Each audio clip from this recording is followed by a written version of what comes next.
संसद के मानसून सत्र के दौरान हमारी सरकार ने कृषि से संबंधित 2 बिल भारत की संसद में पास किए हैं।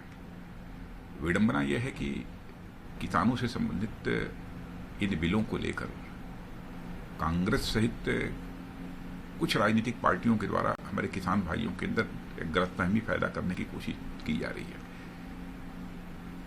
कि यह दोनों बिल भारत के किसानों के हितों पर चोट पहुंचाने वाले हैं।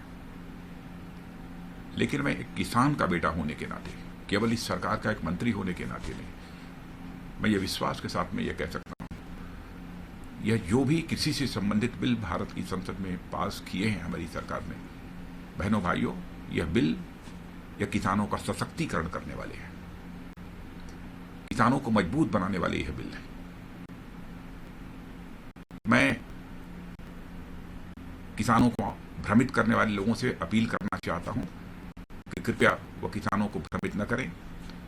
जो मोदी जी के नेतृत्व की सरकार किसानों के लिए कई महत्वपूर्ण कदम अपने शासनकाल में उठा सकती है उनके सशक्तिकरण के लिए, उस सरकार से कैसे अपेक्षा की जा सकती है कि कोई ऐसा कृषि संबंधित बिल भारत की संसद में पास करेगी जो कि किसानों को क्षति पहुंचाने वाला होगा, किसानों को कमजोर करने वाला होगा। इसकी तो कल्पना भी नहीं की जा सकती। मैं याद दिलाना चाहता हूं अपने किसान भाइयों को कि 2013-14 जब कांग्रेस की सरकार थी, उस समय जब कृषि का बजट पेश किया गया था तो कृषि का बजट लगभग 21,933 करोड़ रुपया का था।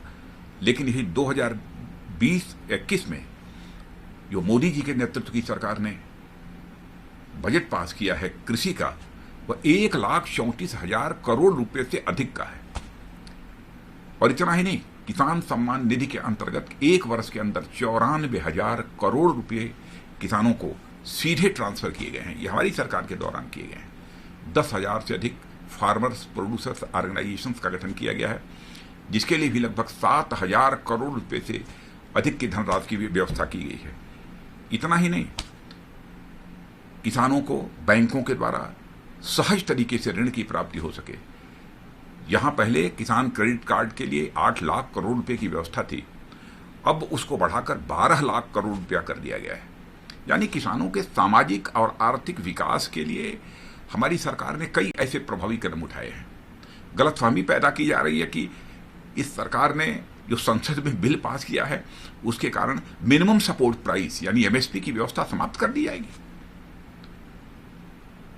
किसानों के अंदर भ्रम करने वाले उन नेताओं से मैं पूछना चाहता हूं, जिस सरकार ने अपने 6 वर्षों के इस कार्यकाल के दौरान एमएसपी लगातार बढ़ाने का काम किया हो, और जैसा हम लोगों ने कहा था कि हम जो लागत मूल्य है उसका 1.5 गुना कीमत हम किसानों को मुहैया कराने की कोशिश करेंगे, स्वामीनाथन कमीशन की रिकमेंडेशन भी थी, उस अनुसार बहुत कुछ किया है। आगे भी हम लोगों ने और भी कुछ करने का हमने सोचा है।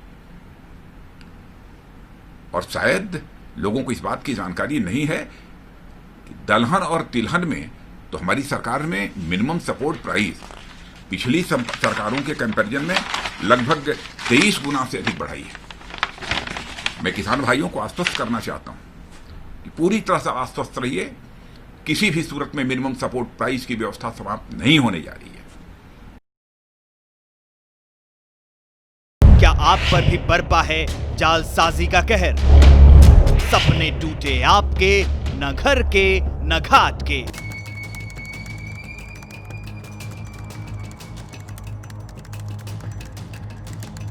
देखिए लूट घर हर रात 9:30 बजे।